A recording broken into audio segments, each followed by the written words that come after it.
Welcome home, brave Kai Lords and heroes alike. I'm Ash, this is HashQuest, and this, I predict, will be my final playthrough episode of Joe Dever's Fire on the Water, the second Lone Wolf book in a series. Welcome home, brave heroes and Kai Lords alike. I'm Ash, this is HashQuest, and this is what I predict will be my final play session of Joe Dever's Lone Wolf Fire on the Water. Kind of. Welcome home, brave heroes and Kai Lords alike. I'm Ash, this is HashQuest, and this is what I predict will be my final playthrough of Lone Wolf Fire on the Water by Joe Dever. This is the Kai series' second book, and we are jumping straight into the action where we left off on passage 166. One more reminder that I have healing, hunting, weapon skill in the Warhammer +2, Mind Blast, Animal Kinship, and Sixth Sense as my chosen Kai skills. We are utilizing a 10-sided die instead of the random number table in the back of the book. I have a combat skill base of 17 and 26 endurance points max. I now have the Summer Sword. We have not read the optional rules for the Summer Sword just yet. I want to play through the rest of this book without using the optional rules because I want to feel the empowerment of having this incredibly strong weapon at my disposal. We are utilizing a saved game system, and we are counting the number of deaths that we have accrued. Right now, that number is at 2. At passage 166, illustration overleaf, that would be here. Soldiers leaping from the deck, their clothes and hair aflame. We continue our journey. You make your way up a flight of stairs and onto the crowded deck. A fierce battle rages all around you as the Duranese fleet is engulfed by the rush of the ghostly Death Hulks. Suddenly, a flash of searing flame shoots from a tower at the rear of the Death Hulk you are on and explodes into the side of a Duranese warship less than 50 yards away. You watch with horror as soldiers leap from the deck with their clothes and hair aflame. If you wish to investigate the tower, turn to 328, or escape from this ship by jumping overboard. We are going to turn to 328 and investigate that tower. At the very least, we should be able to make some difference in this sea battle. 2 zombies try to block your passage, but you cleave them in half with one sweep of the glowing Summer Sword. We don't even need to engage in battle. They're simply wrecked.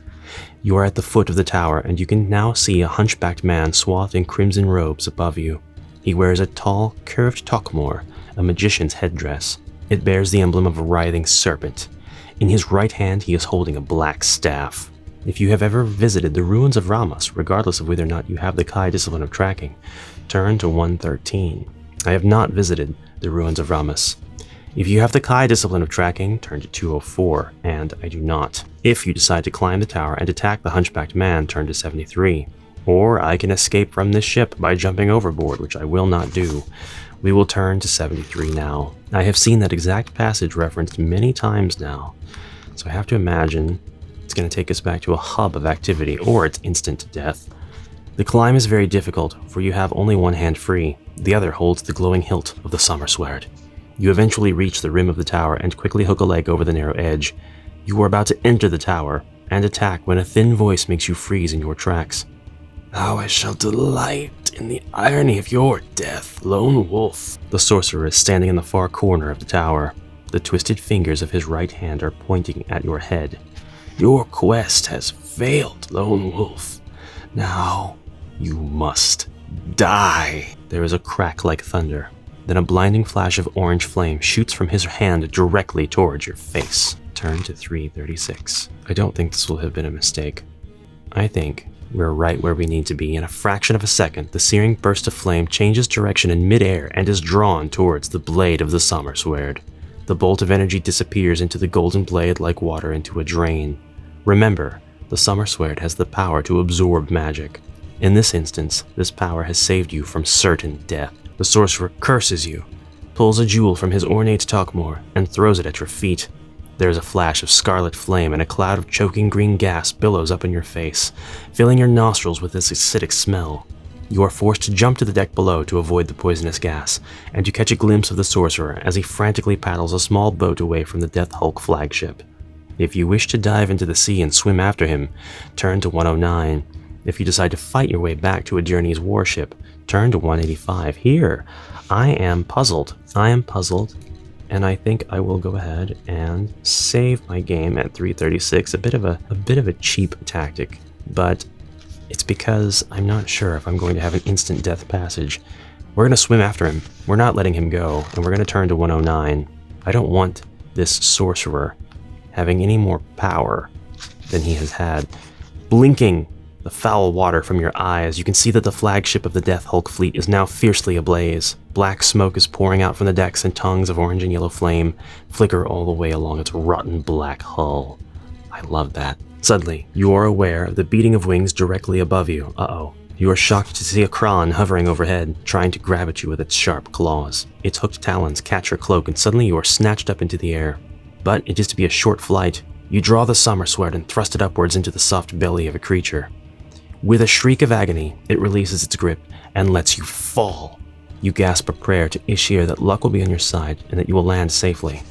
To continue, turn to 120. Luck is with you.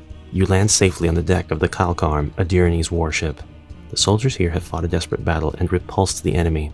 Now they are cutting the grappling ropes that are keeping the ship tied to a Death Hulk.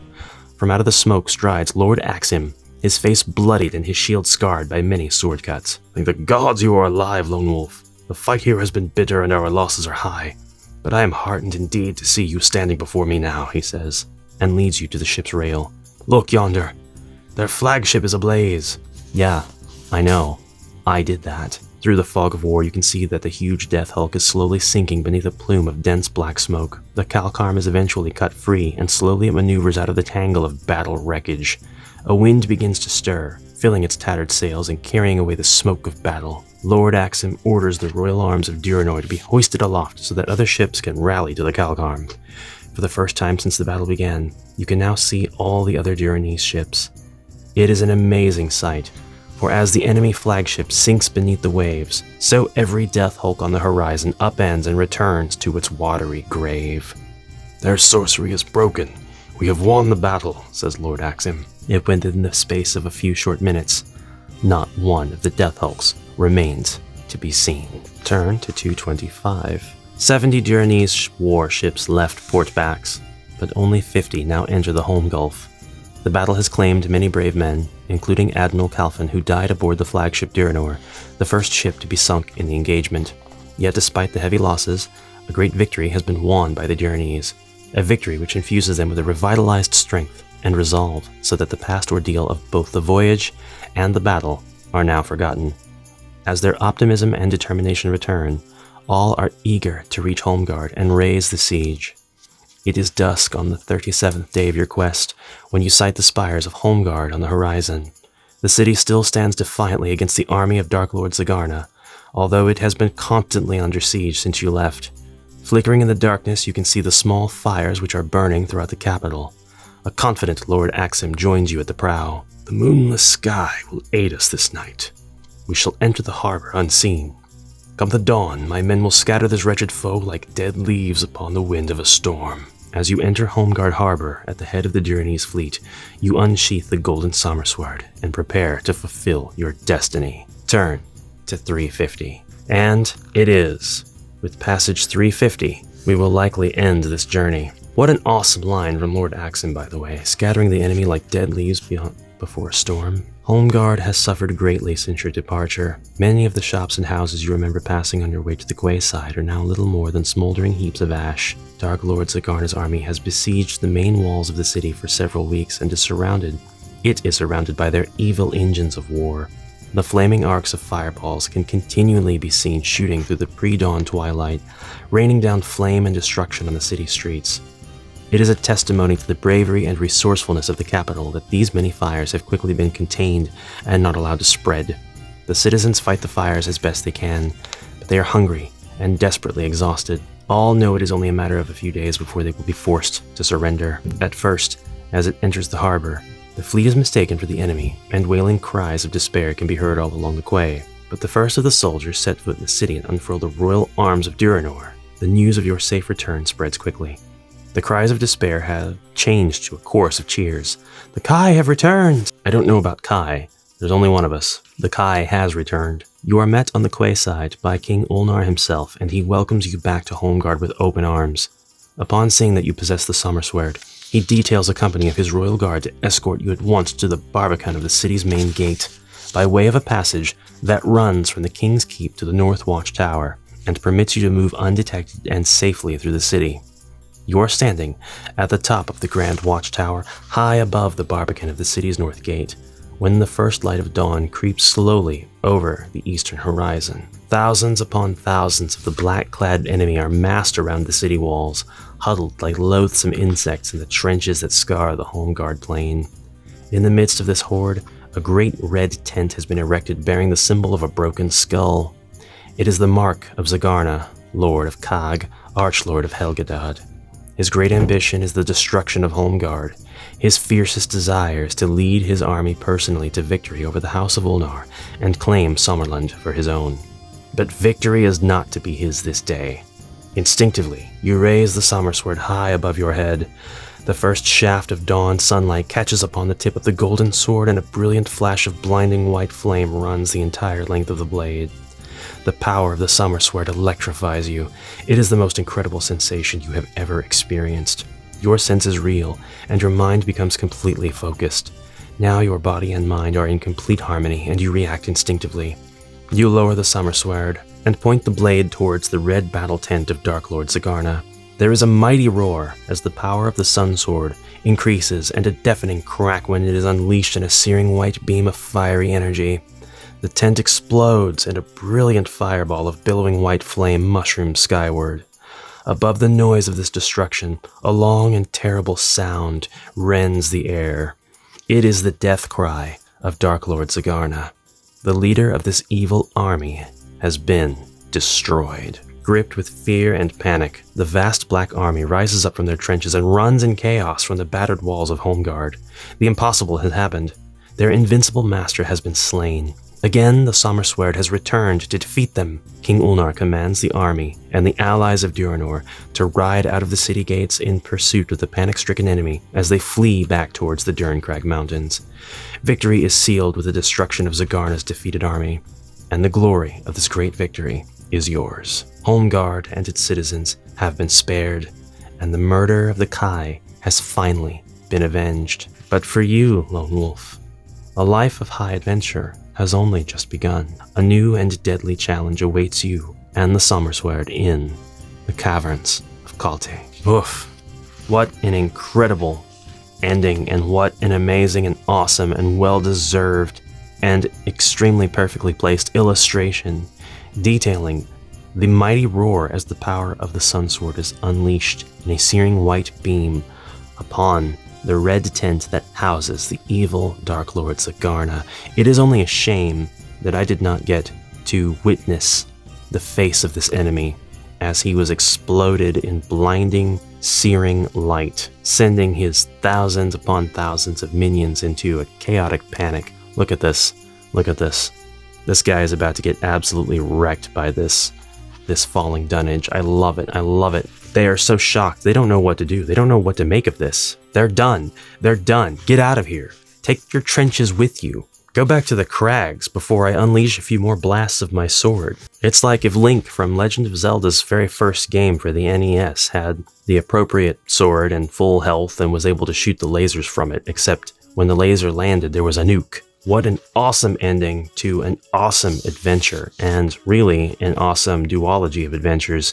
You could stop here having saved Homegard, but that's just saving it for now. We are going to go on to check out the Magnamund Archives here at the end of the book because we have plenty of time, and we will peek at the Sommersword rules in our quest to completely absorb the content of Fire on the Water and the rules that happen optionally when you obtain the Sommersword. We may use these rules in future volumes, because this adventure is going to continue in future episodes. These notes will reward the curious with extra information concerning the peoples, lands, and artifacts encountered on this Lone Wolf adventure. The supplementary wisdom and history may also prepare you for the epic struggles that lie ahead. All historical information in this appendix is relevant to the year MS 5050, when Lone Wolf's adventures begin. During the great voyage of the Somlending, the god Kai bestowed upon them several divine gifts, including a golden weapon of great power, the Sommersword, given to King Kian 1. As a legacy of duty and devotion, the truest of the king's warriors were gifted extraordinary abilities that would later become known as the Kai disciplines. These latent powers were passed on down to generations. The first Kai Lord was a Baron of Toran who achieved distinction at the Great Battle of Magnamund. Prompted by the magicians of Desi, he searched for and found the lore stones of Nixator, and through them, unlocked the wisdom and strength that lay dormant within him. He took the name Sun Eagle in honor of the Sun Realm, and his baronial eagle's crest, and recorded the wisdom of his discoveries in a great tome, the Book of the Magnakai. In the year MS 3810, he built a monastery high in the hills of western Summerland and established the Order of the Kai. The Order of the Kai flourished. Children seen to possess dormant Kai disciplines were sent to the monastery, where their true potential was developed under the watchful eye of the Kai masters, and the virtues of truth, honor, and selfless courage were instilled. After 1 year, on the feast day of Femarn, students received their Kai name. As the young novices mastered each of the 10 basic Kai disciplines, they were awarded ranks and titles and given greater responsibilities. At the rank of Warmorn, or Journeyman, a Kai warrior was either sent into the service of the Somlending army to become accustomed to the command of troops, or sent abroad to gather information about the lands bordering the realm. Upon mastery of the 10 Kai disciplines, a Kai became a Kai master and began teaching, but their own learning was still incomplete. Beyond the 10 basic skills awaited the higher Kai disciplines. These Magna Kai skills were handed down through generations of Kai masters by personal instruction and study of the Book of the Magna Kai. The skills were later separated into groups, each governed by a lore circle. By mastering all the Magna Kai disciplines of a lore circle, Kai masters could increase their skill and stamina to levels far above those of any other mortal warrior. The people of Summerland have always lived in the shadow of war.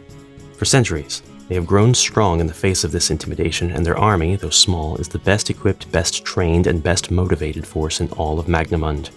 The supreme commander of this force is the king, to whom all Somlendings swear an oath of loyalty upon reaching their 7th birthday, the Oath of Femarn. It is celebrated and renewed each year on the first day of spring. A standing army composed of the Royal Guard and Border Rangers is maintained at all times, and new recruits for these regular units are trained and supplied by the barons and knights of the realm. In wartime, the barons call upon each knight in their province to supply a troop of 200 soldiers, known as a charge. Several charges combine under the command of a baron to form a castle, and 3 to 5 castles comprise an army. Additional troops are supplied by the city guilds in the form of townsmen regiments, led by guild marshals, and militia, whose role it is to defend the city walls and protect the civilians. The Brotherhood of the Crystal Star is called upon to provide sorcerers gifted in battle magic. They are attached to a castle where they aid and advise the commander. Prior to their massacre, the Kai formed a castle of mounted and unmounted warriors, and Kai masters were placed in command of Somlending armies. And this is a diagram of the Somlending army, as is. The Kingdom of Duranor, founded several centuries before Summerland by the Ulnarian clans after their landing in the southeast of the Duranor Peninsula, Duranor is one of the most stable states in Magnamund.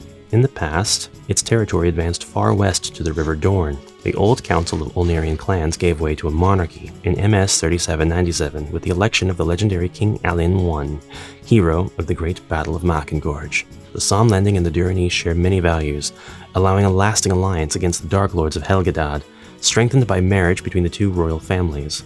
The legendary King Ulnar I himself was the product of the union between an Ulnarian clan leader of Duranor and the great-granddaughter of King Ven I, from whom he inherited his Somlending bloodline and strong Kai abilities.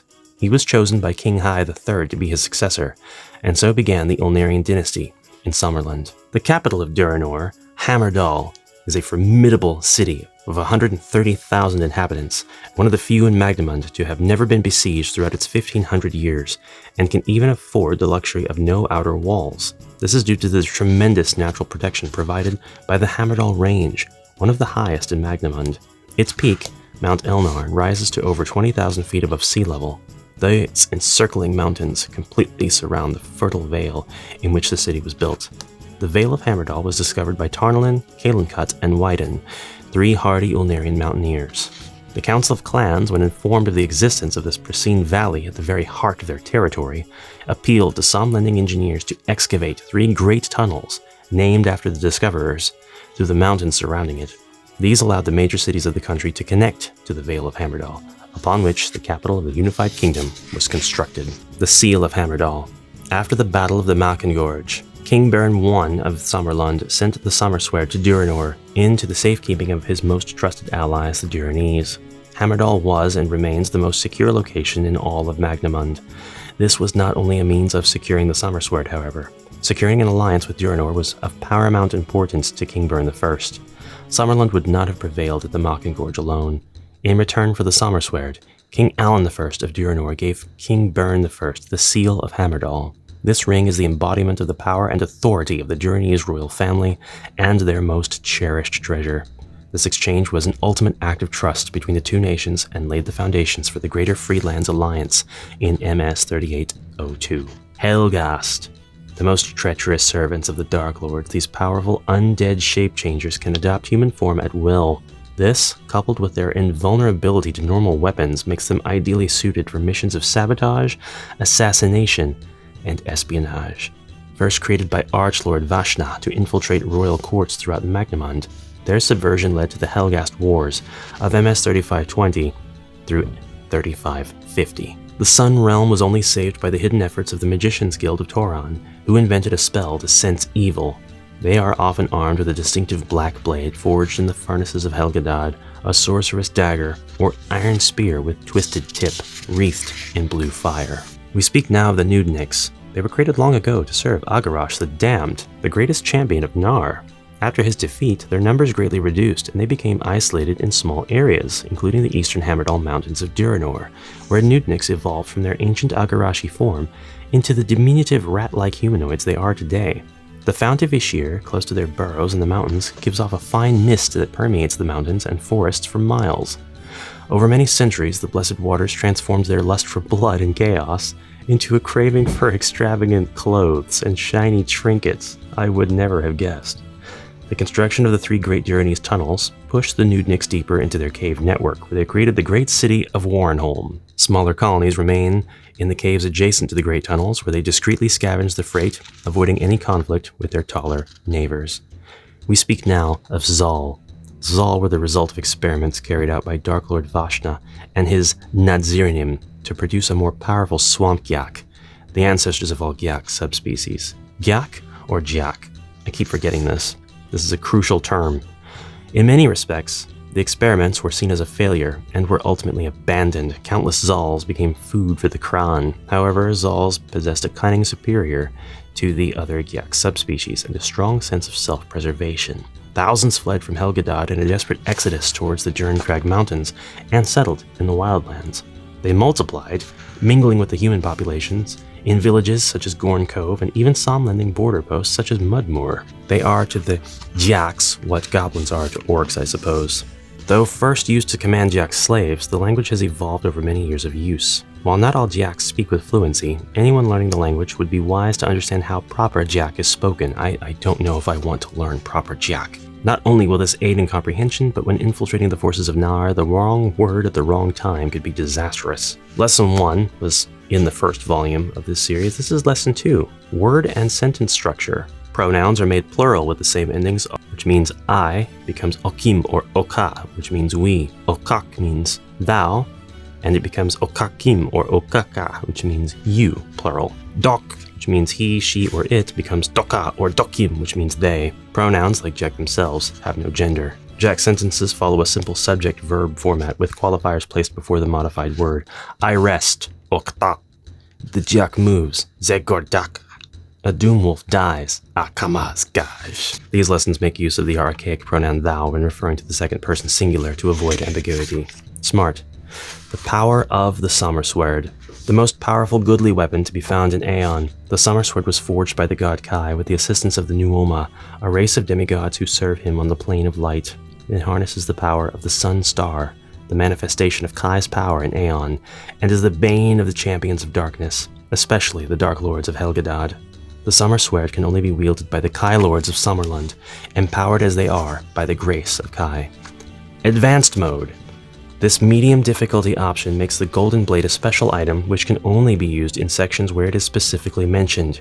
You can benefit from the Summersword's normal bonuses to combat skill, but only in situations where a specific mention of the weapon is made, such as the text asking if you possess the Summersword before battle. That is one of the sets of optional rules about the Summer Sword. The other one is Veteran Mode. With this hard difficulty option, the might of the Summer Sword grows stronger as Lone Wolf rises in rank. After the Summer Sword's eruption of power against Sigarna, its long dormant strength is diminished and needs time to recover. In Veteran Mode, you may use the Advanced Mode rules, making the Summer Sword a special item usable only in certain times. But in addition, its base combat skill bonus is only +4 in the Kai series, +6 in the Magna Kai series, and +8 in the Grand Master series. Make no mistake, even with the Summer Sword at its full strength, many fights will be hard. You will need all your wits and no small measure of luck to defeat the Dark Lords and emerge victorious.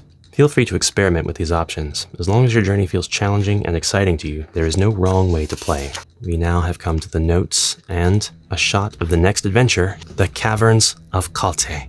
And this is an adventure that you and I will go on together in the very next episode of, well, the Tome Tuesday that deals with the Lone Wolf series. I think we'll step away from this for just a little bit and try out a couple of other books, but rest assured, we will be able to pick up exactly where we left off when next we approach the Lone Wolf series. Thank you everyone very much for your constant, very kind attention and support for this series. This is not a popular series on this channel. It is one of a labor of love, I do what I want kind of vibe, rather than a what do the masses demand. It is uncompromising, but it is here to serve those who relish in the world of a Lone Wolf playthrough. And I'm very glad to do it, because it is one of the things that highly motivates me to actually play through a Lone Wolf book. Not that I need the added motivation, but I just love the idea of playing through an adventure and giving you my first impression and my thought process as someone who's being exposed to that specific adventure for the first time. I've played through Flight from the Dark a couple of times, and my very first Lone Wolf book was one of the later ones, and I haven't yet rediscovered what that is. I'll know as soon as I get to the scene where the bartender is just wiping the counter, but it seems like he's just spreading the grease across the counter even more rather than cleaning it. That is the specific passage that I remember very clearly from my childhood reading the book, which of course is now lost. Or at least I probably have an old version of it and a new version of it with the Magnamund Homegard Press books, but I don't know which one it is. Alright, brave heroes and Kai Lords, thank you again. Comment what you like down below, and I will see you in the next exciting adventure. Until then, I bid you a fantastic rest of your day, and farewell for now.